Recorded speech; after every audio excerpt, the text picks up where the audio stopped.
Да, се враќаме во студиото, минути за следниот разговор. Добар ден и велам на една, да речам, прекрасна млада дама, актерка која што успешно ја поврзува умешноста и талентот. Добар ден за Дејана Поповска. Добар ден. Млада актерка и режисерка која што 9 или да не изгрешам 9 години 10 години актерска и режисерска кариера на релација Скопје-Париз.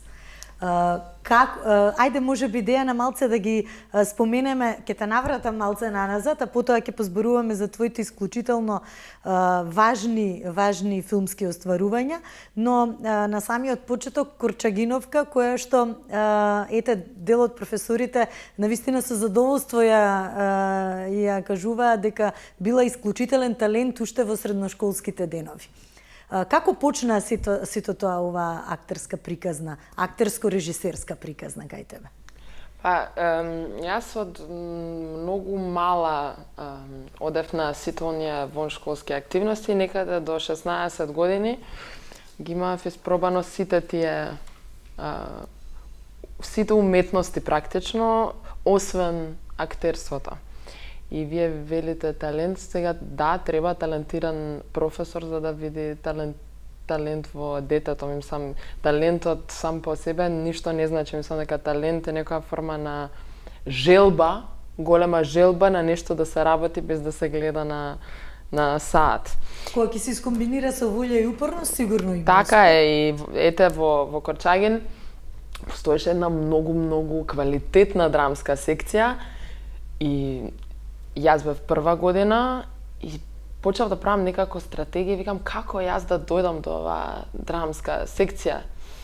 И во втора година земав часови баш со професорката Татјана Алексич и реков јас овде ќе имам 2 или 3 прилики, можда само една, јас морам некако да најдам начин да кревам рака повеќе од другите и всушност тогаш видов дека сам јас генерално не бев дете што се плаши, но секогаш се плашим од нешто што никогаш не сме го правеле и без никаков стоп, без никакво запирање, таа ми ги даде тие крила и потоа на тие крила се гради сето тоа во иднина. Многу е полесно кога ќе се постави базата, а потоа нели да се реализираат плановите и соништата. Светот е полн со зборот не. Со луѓе што викаат не. И со луѓе што викаат многу си мал. Тоа е една од омилените реченици на луѓето. И јас некој кога ќе рече да или кога ќе ме покани негде, не го земам тоа здраво за готово, напротив сакам да дадам максимум. И во Корчагин имав таа среќа, иако Корчагин имаше репутација на уметничка гимназија, имав таа среќа да можам, мислам, сите сме ние различни, има луѓе што функционираат со негативна мотивација, има луѓе што функционираат со позитивна мотивација, мене некој кога ќе ме пофали, сакам да го оправдам тоа. И така ете тоа започна и мислам уште еден доказ за тоа колку е важно, колку се важни тие први чекори, колку е важно образованието. Мислам, јас и денес сум многу поврзана со моите професорки од средно, дури од основно, многу повеќе од оние на факултет. Верувај дека и тие се радуваат на твоите успеси, така и ги споделуваат. Во една прилика ќе кажеш театарот е најголема школа за животот. Навистина ли е така? Театарот дали е најголема школа за животот? Мислам, да, може да биде сега различни се театарот и филмот, но сигурно е дека мислам дека животот е поинтересен од театарот и од филмот. Знаете, никогаш и кога пишувам нешто, сваќам дека јас никогаш не можам да смислам нешто толку што би се случило толку случајно, што би било толку лудо и невозможно, колку што можам да забележам во реална случка во животот, така што мислам дека кога би се труделе баш во детал да представиме она што го гледаме, тогаш и театарот и филмот би биле подобри.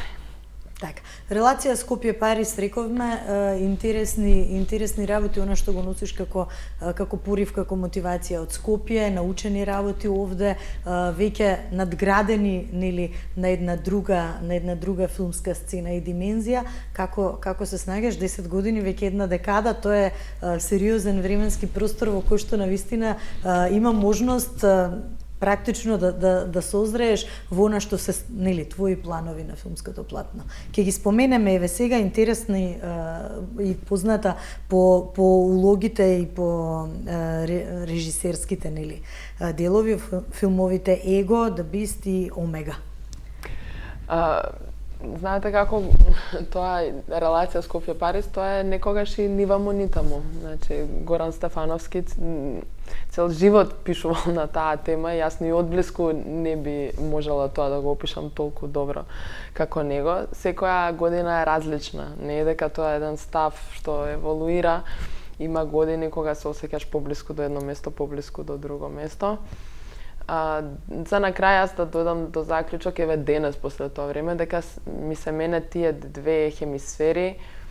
Не шетам јас на многу други места освен Скопје Париз, не одам на одмор, не одам на едното или на другото место, така што ми се тие две места комплементарни и иако многу луѓе на 18 години како и јас се чувствуваат возрастни, на 18 години си сепак многу млад и јас многу од работите што ги прави една возрастна особа, како обичните работи на една возрастна особа, обичните одговорности од типот на креирање на сметка во банка и така натаму, првпат ги направив таму.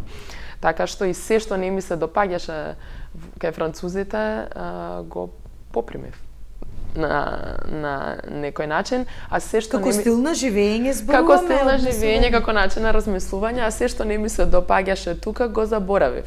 Така што мислам дека јас имам најдено некој еквилибриум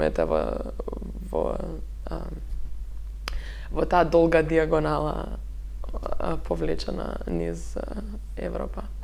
Лесно е да се вклопиш во тој свет, Париз е сепак град на уметност, град на кинематографија која што навистина има врвни актерски имиња кои што стојат позади неа. Па еве ќе ви дадам еден пример каде мислам дека тоа е во тој момент сватив како функционира францускиот менталитет кога го снимав баш филмот Омега. Бидејќи беше така сниман навистина на брзина, немав никаков план за постпродукцијата и се јавив на известен монтажер и нормално пристапувам културно, воспитано и со почит и велам вака, ние немаме никакви средства, снимивме еден филм и му ја раскажувам приказната, нели, за да се зафати на некоја си јадица, на некој си мамец, и ние сега бараме монтажер. Ние немаме монтажер, а немаме ни пари. Тоа е во постпродукција или? Да, тоа е во постпродукција. И тој ми вели, добро, твојата приказна е инспиративна. Еве, јас, ова е во месец јуни. Еве јас, например, би имал време негде септември, октомври, ме интересира мене ова затоа што се бавам со документарец, сакам да поработам на фикција. И јас му викам, добро, септември, октомври, спуштам и викам, леле, како се зафркнав затоа што јас мислев дека он ќе почне утре. И му се јавувам после 10 минути, викам, извинете, Валентин, ние не се разбравме. Јас барам монтажер за оваа недела. Доколку вие не можете, тогаш ќе побарам друг монтажер.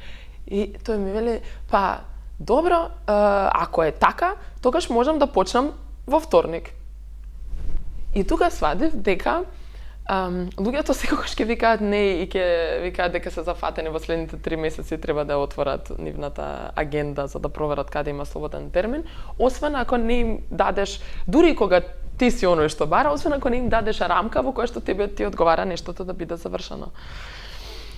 Така што, од кога ја разбрав таа мок и тој, како да кажам, тој карактер на само да прашам нешто и да преминам преку ред, сватив полесно се стигне до целта. Тоа би сватив дека клучот. може многу лесно човек да биде прифатен, затоа што одговорот него имаш веќе во джеб. Така што не ми беше тешко да се снајдам затоа што не осудував, затоа што тоа беше како еден да се научи францускиот јазик, да се снајде човек во тоа општество. Нормално јас си задавав, си ги креирав условите за да стигнам до тоа, значи не се обкружував премногу со луѓе од Балканот во тие први години затоа што сакав да вежбам француски, просто кажано, но тоа беше како некој терет од кој што сакав да се ослободам, не седев да ја оплакувам мојата состојба, леле колку е тешко, затоа што трчав и сега ти кога трчаш, ако си жеден ќе се напиеш вода, ама не смееш да застанеш некако, така што не се сеќавам. Само целта ја гледаш и да, не се сеќавам на некоја претерана тага или не знам, некоја тешкотија. Ета. Добро, кога треба да се изреализира комплетно едно дело, како цел пакет, она што го рече и од актирскиот дел, и од продукција, постпродукција, сето тоа е нели еден практично цел сплет на околности, на лица, на луѓе кои што тоа е тимска една работа која што треба да се сработи, тогаш навистина бара големи заложби, голем труд, внимание. Ајде ќе почнеме, еве од Омега го спомена, ја толкуваш главната улога. Јас не ја толкувам главната улога во Омега, тоа е една мексиканска глумица, но можеби наликува на мене, во Его играм јас. Во Его, така. Но тоа е краткометражниот француски филм, така? Ајде поред да почнеме, еве ајде од Омега, теми за адаптација, за човечност, нешто што е интригантно, можеби на повеќе чинам филмски фестивали, е представен. Еве да ги речеме некои невидливи граници кои што се поставуваат и се прикажуваат. Ајде ќе почнеме од Омега, па после останатите. Ето ајде баш да почнеме од тоа, бидејќи навистина не сте првата која што ми вели, ти супер глумиш во филмот. Односно во Его не забележуваат дека сум јас, а мислат дека во Омега сум јас. Веројатно, ето јас одбрав еден аватар за да раскажам приказна која што на мене ми е блиска, затоа што и двата филмови, обично кога работам на сценарио, на сценаријата на кој што сум работела за долгометражен филм, не се трудам да најдам некоја автобиографска тема. Во Его и во Омега, бидејќи беа снимени брзо, решив да раскажам и да работам на тема што добро ја познавам. Например, во Омега, приказната е за една група на луѓе која што без никаква заслуга се наоѓа на известен брод во Кан на летен одмор, значи млади луѓе во рани 20-ти, и се е забавно додека веќе ништо не е. И јас сакав преку таа група буквално да ги покажам тие пасивно-агресивни енергии кои што ти ги чувствуваш кога си странец, кој што никогаш нема да ги забележи, например, љубопитноста е француска карактеристика. Со тоа што луѓето таму така зборуваат, поставуваат прашање. Доколку ти не им поставиш прашање, нема да ти кажат ништо. Додека пак во нашата култура да се постави прашање до некаде и безобразно. Ние сите сами си кажуваме она што мислиме, се надоврзуваме на другата тема, еве освен во ваква ситуација на интервју, луѓето не поставуваат конкретни прашања, односно кога би ги поставиле, не би добиле одговор.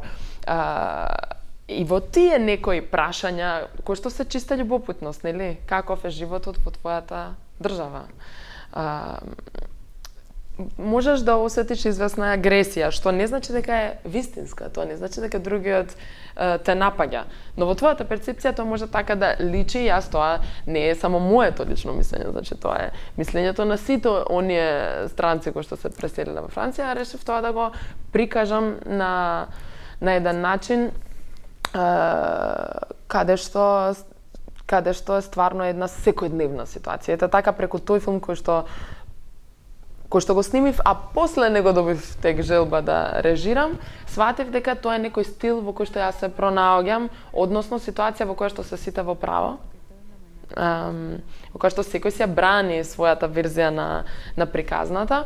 Его е дел 2 на размислувањето на таа тема, е приказна за две другарки кои што се стапуваат во брак за документи. За документи. Така, да. А поставувањето едно ми беше Дејана интересно, особено и во Омега кога го погледнав, описот или можеби сцената со поставувањето на граници.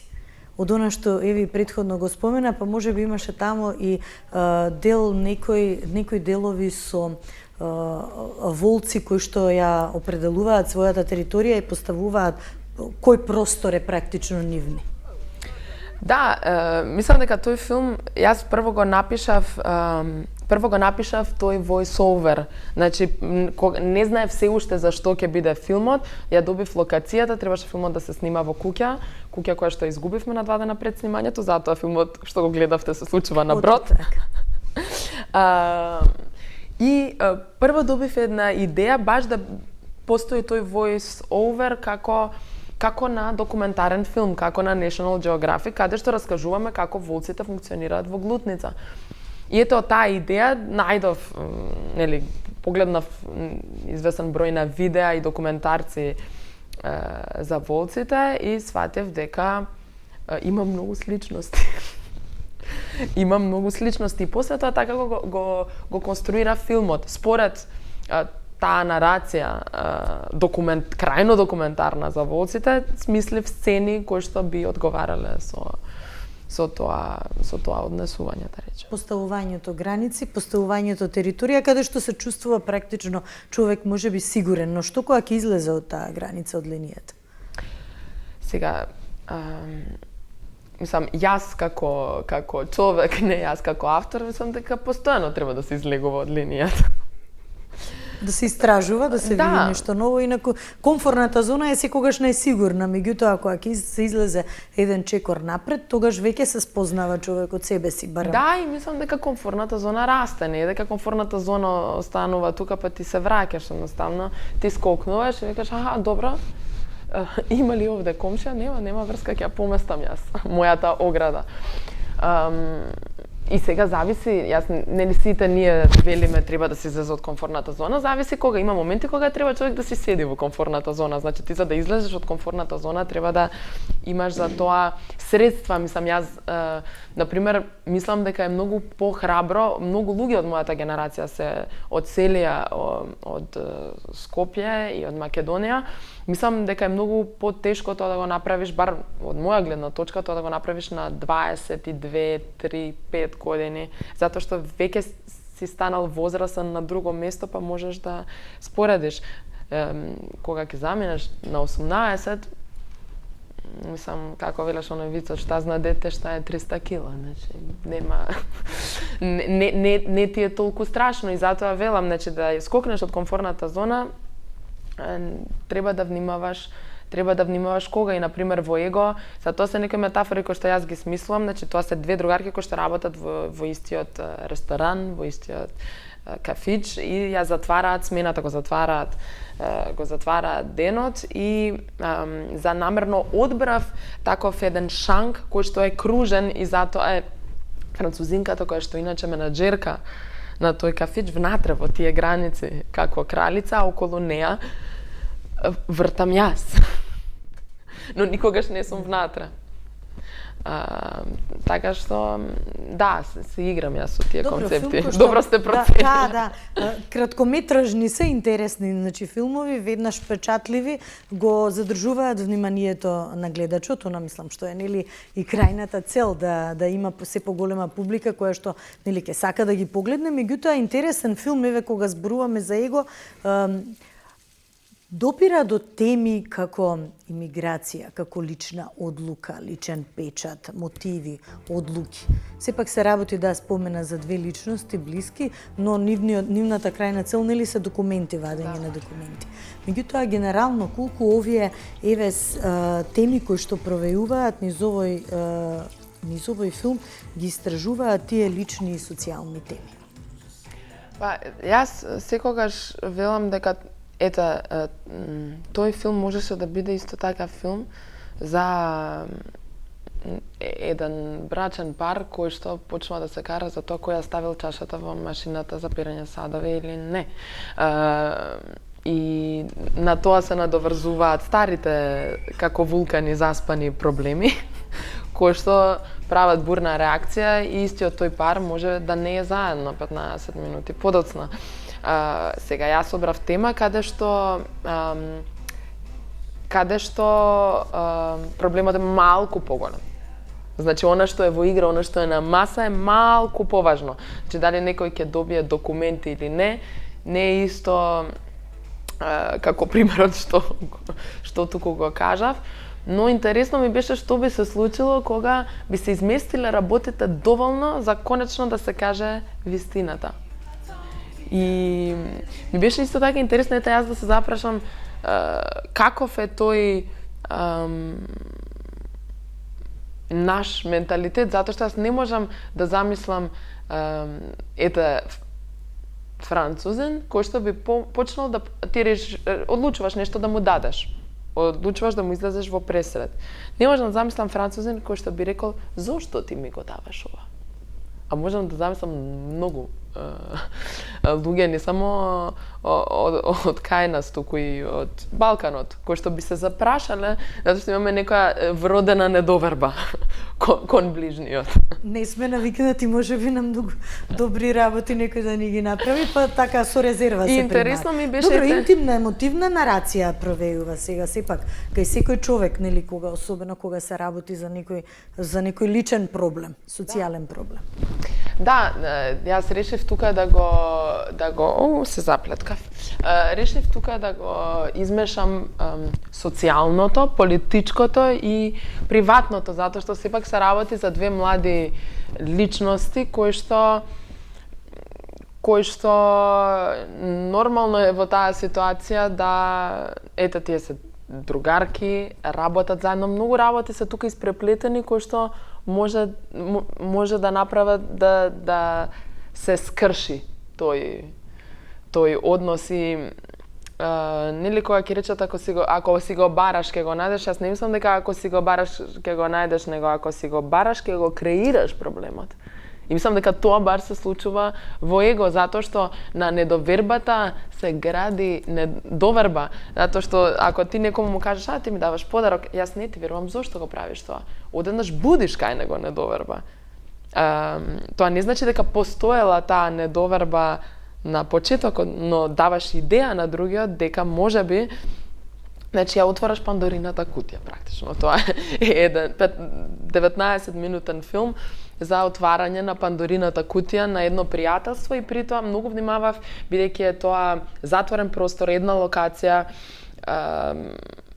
мораше да дојдеме до некои теми што се навистина клише, но внимавав преку тие клише теми да не забегаме во едните се вакви, другите се такви. Баш таму, најмногу си играв со тоа дека секој е во право.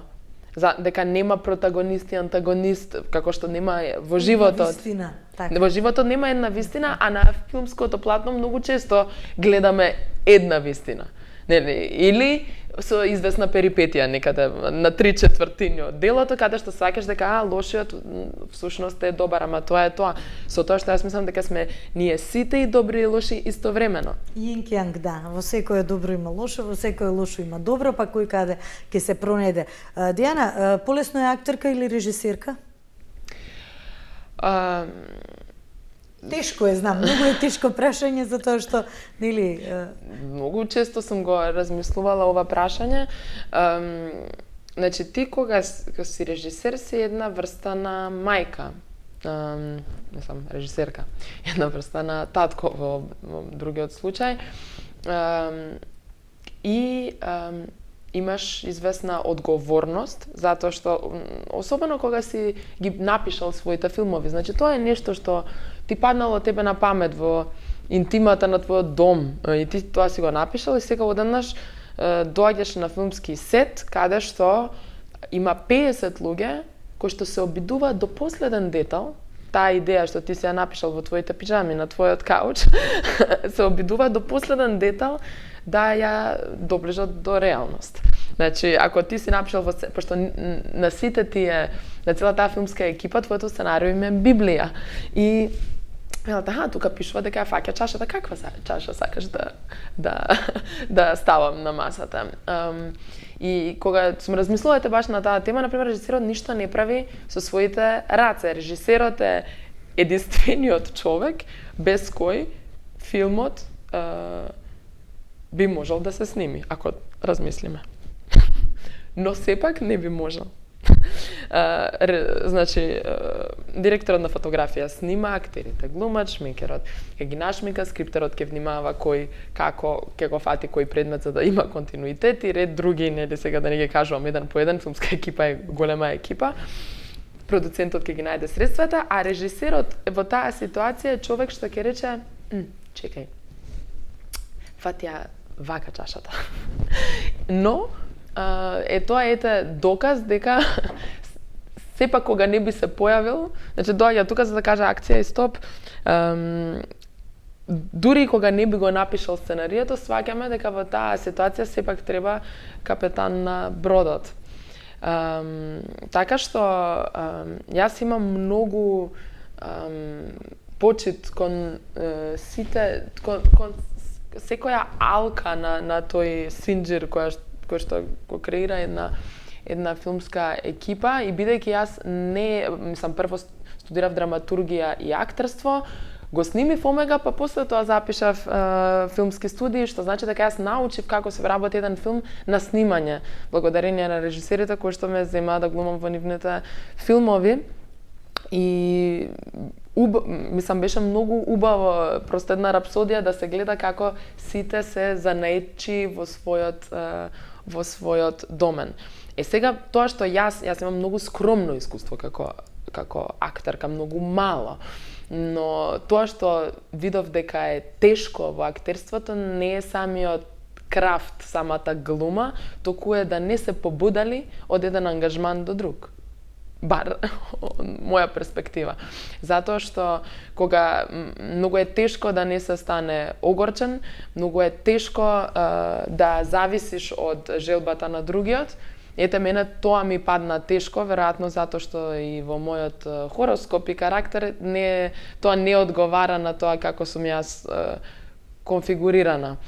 Но мислам дека тоа е еден голем круг во кој што сите зависиме едни од други. Значи, добро, актерот зависи од кастинг директорот што ќе го викне, кастинг директорот зависи од режисерот зависи од продуцентот, а продуцентот на крај на денот сепак зависи од актерите, нели во подоцна фаза на кариерите, кога веќе благодарение на нив се финансира еден филм, но продуцентот повторно ќе зависи од актерите, но дури актерите да се почетници, што би било кога актерот наставно не би се појавил. Ако актерот не се појави, не може сцената да се смени. Така да, се едно со друго поврзано, магичен. Ние сме сите поврзани, кога почнуваме мислиме дека дека е тоа една пирамидална игра, тоа воопшто не е пирамидална игра, тоа е круг. Алка која што и без една веќе се нарушува, нели? Да. Се она што е замислено како крајна цел. Планови, еве уште го споменеме да не останеме должни, Зверот во превод, The Beast. Да. Тоа беше последниот пат кога јас глумев. Беше еден многу убав филмски сет. Значи, тоа е филм на Бертран Бонело, француски режисер, кој што беше премиерно прикажан во Венеција во 2023. Да. Благодарам. Се надополнувам. И многу беше, тоа беше прв пат јас да видам филмски сет на кој што никој не вика. Иако екипата беше огромна, имаше на таква енергија во која што многу научив, сватив дека средствата финансиски отишле во времето и во недостатокот на нервоза, при тоа сите работа. Например, никој не земаше пауза за ручек, туку сите тоа го правеа во слободно време, на пауза за кафе. И се сеќавам во еден момент асистентката на режисерот му се приближува кон него и тој вели колку касниме. И таа вика 1 сат, ама никој не приметува. И мислам, јас имам неколку сцени во тој филм и партнер за игра ми е Леа Седу, значи една од последните Бонд девојки, една од најголемите француски звезди. Се сеќавам дека Светло мајсторката беше тоа еден женски филмски сет, имаше многу жени. Почнува да го мести моето светло и го мести 40 минути. Јас тука имам само една реплика. Значи, стварно, светлото и да не е совршено, би било во ред. И така го мести светлото и никој не заминува на пуш пауза, на сите седат тука, во тие половина час, може би не беа 40 минути, ама стварно тоа долго траеше. Директорката на фотографија чека, режисерот чека. Леа Седу исто така чека, си прави муабет. Не се вознемирува за тоа зошто ете сега моето светло се прави толку долго, значи сите уживаат во правењето на она што најдобро знаат да го прават и ете јас од тоа снимање го украдов тој концепт за константен кетеринг. И се уште работам да го смирам балканскиот звер во мене и ете така и мојот филмски сет да почне да личи на еден валцер во кој што хармонија практично филмска, да. Следни планови, Дејана, она што те очекува за среќа, ние еве задоволство ми е што денеска те имаме тука, знам дека за брзо патуваш во Париз и сакав еве да го направиме овој разговор, бидејќи сигурна сум дека ќе бидеш мотивација повеќе за сите оние млади личности кои што сакаат ете да пробаат да ја пробаат својата енергија, својот порив и својата желба на она што го велиме, даските што живот значат кога се работи за театар или на филмското платно. Да, многу ми е мило што ги спомнавте оние младите што сакаат да пробаат и јас еве да им кажам да пробаат и ние сме една чудна генерација, значи ние сме последната генерација што ги слушаше родителите и првата генерација што ќе ги слуша своите деца. Стварно е многу убаво да се слушаат другите, да се учи од нив, но не треба да култивираат страф. Значи, овие професии кои што ги споменавме се убави, се важни. Значи, ние сме тука како архивари на едно постоење. Значи, мислам, тоа ми е, затоа јас се занимавам со филм. Утре кога веќе ќе не нема, овие филмови ќе постојат за да покажат како тоа ние сме се облекувале, сме пиеле кафе, сме зборувале, сме го гледале светот. Тоа е целта. Но тоа е сепак уметност. Уметноста е важна, постои со векови, но ништо страшно не може да се случи. Така што треба да се релативизира и сите оние кои што сакаат да се бават со глума, режија, треба тоа да го направат, макар и тоа да значи известна непослушност кон родители, наставници. Не сите имаат таа среќа да имаат наставници како јас, професори како јас и еве јас ако можам да ги охрабрам и ми ја давам цела енергија, слободно нека ми пишат на социјални мрежи, тука ќе бидам да им кажам не знам, show them hell, да. И само уште за самиот крај планови кои што сега во следна фаза за реализација?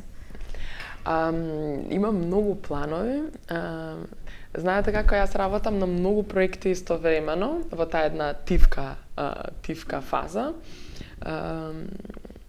И во еден момент проектите бираат. Значи работам паралелно на еден филм, друг филм и во еден момент еден филм ме повлекува и јас сум само поштар на таа идеја и вистина е дека во моментов сум во таа една фаза каде што е мирна фаза на мојот процес. Во јуни, например, работев на една театарска представа која што требаше на почетокот да биде филм. Тоа е адаптација на 2 романи. Но кога ги прочитав, сватив дека она што ми се свиѓа е како ликот размислува, а не нештата кои што му се случуваат и затоа решив да ја режирам во представа, а не во филм, за да може ликот да се обрати на публиката.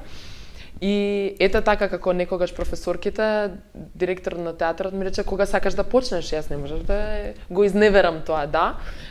Беше одржана во Шатле театар во Париз и сега размислувам за тоа да ја прошетам и на други места. Нормално, ако почне да шета по други места, ќе прошета и овде. Така што работам на преведување на таа представа која што се викаше Une histoire de France, приказна за Франција или историја на Франција, има дупло значење. И работам на барање средства за моите долгометражни филмови, како што вели Орсон Велс, тоа е 90% од процесот, а само 10 е снимање на филмот. Благодарам за издвоеното време, навистина ми беше задоволство да поразговараме. Верувам дека ќе имаме уште многу следни прилики за многу твои реализирани дела, што сигурно ќе бидат навистина нешто ново, нешто интересно со нова енергија и верувам кога имаме вакви млади личности кои што знаат што сакаат, кои што цврсто чекорат на она што го зацртале како своја крајна цел, сигурно ќе имаат успех позади тоа. Благодарам на убавите зборови. Ете сега ме задолживте, ќе морам да останам на висина на задачата. Благодарам уште еднаш. Почитувани, кратка пауза и се враќаме повторно во студиото. Имаме уште еден разговор и потоа ќе се одјавиме.